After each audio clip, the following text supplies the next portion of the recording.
श्रीमती सीमा द्विवेदी जी।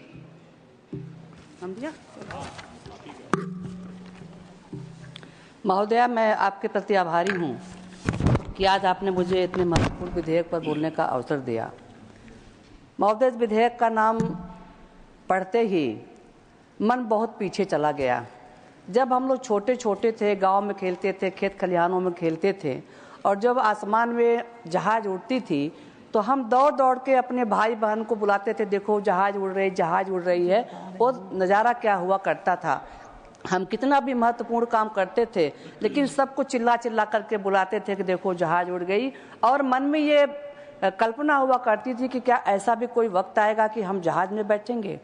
और जब गांव से कोई आदमी कोई बीमार हो गया, कोई दुर्घटना घट गई, कोई एक्सीडेंटल केस हो गई, कुछ भी हो गया, तो जब कोई आदमी जहाज से गांव में आता था तो लोग उसको देखने के लिए जाते थे कि अरे ये व्यक्ति तो जहाज से आया है। ये बिल्कुल प्रैक्टिकल बात मैं आपके सामने बता रही हूँ। महोदया, वक्त बदला, समय बदली, परिस्थितियाँ बदली, परिवर्तन आया। और असली परिवर्तन तो तब आया 2014 के बाद से, जब देश के हाथ की बागडोर एक ऐसे जनसेवक के हाथों में गई जिसने सबका ख्याल रखा, जिसने सबके बारे में सोचा। महोदया, मैं सबसे पहले तो माननीय मंत्री जी को बधाई देना चाहती हूँ, यशस्वी प्रधानमंत्री जी को बधाई देना चाहती हूँ कि ICAO की 41वीं बैठक में भारत को 2022-2025 के लिए चुना गया। इसमें वही देश शामिल हो सकते हैं जो अंतर्राष्ट्रीय हवाई संचालन की सुविधाओं में बड़ा योगदान देते हैं। इसका मतलब हमारी सरकार ने यात्रियों की सुविधाओं पर भरपूर ध्यान दिया है। इसके लिए भी मैं सरकार को बधाई देना चाहती हूँ। महोदया, मैं एक बात को और भी रखना चाहती हूँ कि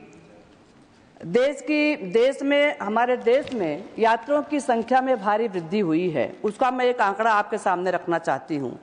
जनवरी-दिसंबर 2024 के दौरान घरेलू एयरलाइंस द्वारा 161.3 मिलियन यात्रियों को ले जाया गया, जो पिछले वर्ष की इसी अवधि के 152 मिलियन की तुलना में 6.1% की वार्षिक वृद्धि को दर्शाता है। यही नहीं महोदया, हम कृषि उड़ान में भी बहुत आगे हैं।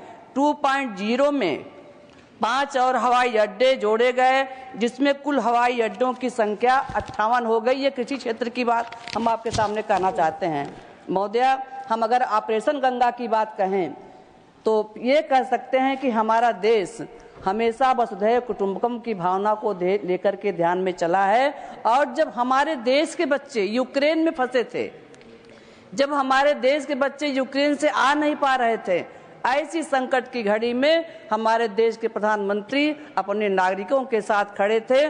और 1 फरवरी से 11 मार्च 2024 तक कुल 90 निकासी उड़ानों के माध्यम से 22,500 से अधिक भारतीय नागरिकों को यूक्रेन से सुरक्षित निकाल करके ले आए, जो कि राष्ट्रभक्ति की एक सबसे बड़ी मिसाल है। यही नहीं, यूक्रेनी हवाई क्षेत्र बंद होने के कारण निकासी उड़ानों का जो किराया देना था, उस किराया को भी भारत सरकार ने वहन किया। इसके बारे में जितनी तारीफ की जाए उतनी कम है।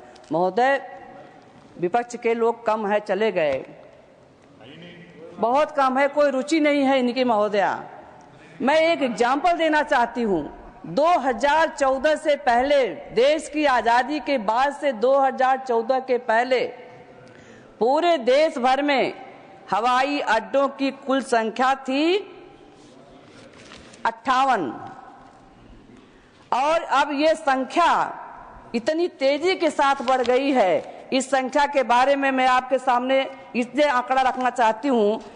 एक मिनट मैडम, मैं आपको बताना चाहती हूँ कि संख्या हमारी क्या थी, हमारी संख्या कहाँ तक पहुँच गई और कम समय में। और महोदया, मैं ये भी कहना चाहूँगी आपके सामने, महोदया, हवाई अड्डों की संख्या हमारी सरकार ने बहुत बड़ा कदम उठाया है। 2014 तक देश में कुल हवाई अड्डों की संख्या मात्र 74 थी। 58 हमने वो आंकड़ा बता दिया। कुल हवाई अड्डों की संख्या 74 थी, परंतु 2014 में प्रधानमंत्री जी के आने के बाद से, श्रद्धेय प्रधानमंत्री जी की परिश्रम से, श्रद्धेय प्रधानमंत्री जी की मेहनत से, श्रद्धेय प्रधानमंत्री जी की बड़े दिल की वजह से आज हमारे देश में हवाई अड्डों की संख्या बढ़कर हो गई 159।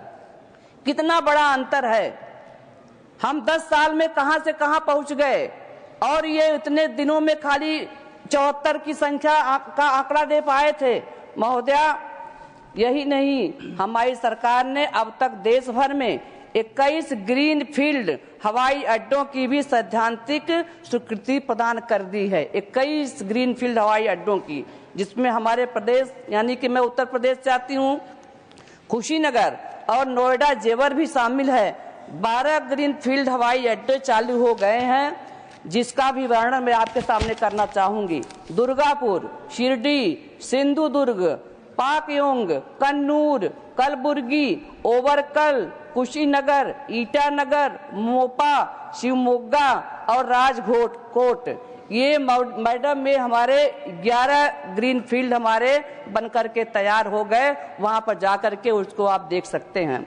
और मैडम, अगर डीजी यात्रा की बात करूं, यात्रियों की सुविधाओं को ध्यान में रखने के लिए कि पेपर का वर्क कम से कम करना पड़े, समय को कम से कम खर्च करना पड़े, उसके लिए हमारी सरकार ने डीजी यात्रा को 24 हवाई अड्डों पर लॉन्च किया गया है, जिससे 0.414 करोड़ से अधिक यात्री इस सुविधा का लाभ ले सके हैं। महोदया, एक और आंकड़ा मैं आपके सामने रखना चाहूंगी।